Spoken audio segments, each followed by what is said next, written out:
Welcome to my YouTube channel, Tony Su Vega, your feng shui guru and paranormal expert.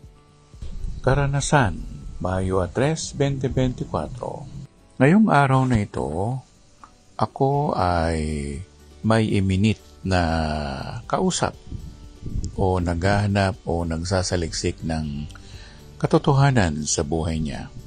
Mabigat ang kalooban niya. Ilang taon na rin na nakakaraan. Sabi ko nga sa kanya, siya ay isang psychic empath.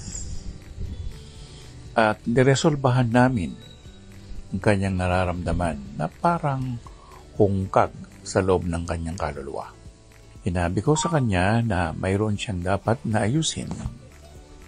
May mga nangyari sa kanyang pre-evolution na may mga napatay na mga undins na hindi dapat. At undins din ang makakaresolba nito. Bukod doon, tinawag ko ang deity na si Hanuman, avatar ni Lord Vishnu. Kakatwa din dahil naglabas siya ng retrato ni Lord Rama at ni Lady Sita. Si Lord Rama ay avatar din ni Lord Vishnu. Dumating naman si Lord Hanuman at ginamot niya ito.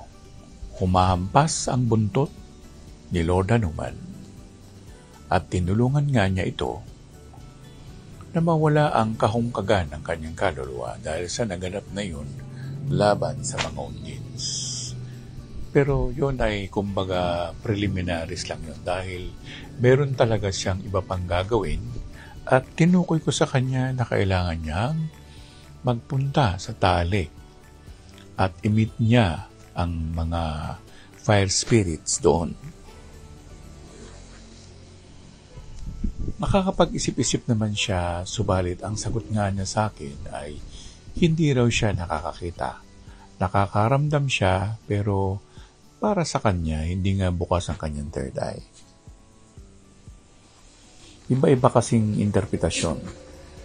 Kasi minsan, ang sinasabing bukas ang third eye ay malakas ang kutob, malakas ang pakiramdam.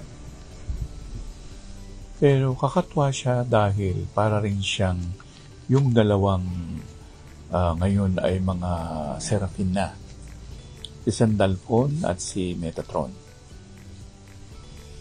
Si Metatron, ngayon ay Seraphim na nga, ay dating o yung pinakauling buhay niya ay si San Juan Bautista, yung pinsan buo ng Panginoong Jesucristo. At ang twin soul naman nito ay ang dating si San Francisco ng Assisi o yung isa pang life form nito ay yung Muslim prophet na si Kumi. Parallelly o kung ikukumpara namin ang buhay nitong dalawa na ito na parehong Seraphim, siya ay nanggaling din doon. Kaya nakaka-relate siya sa mga sinasabi ko. Kayo po, ano ang karanasan ninyo sa mga banal na anghel? Masasabi ba ninyo na kayo ay nanggaling sa pagka-anghel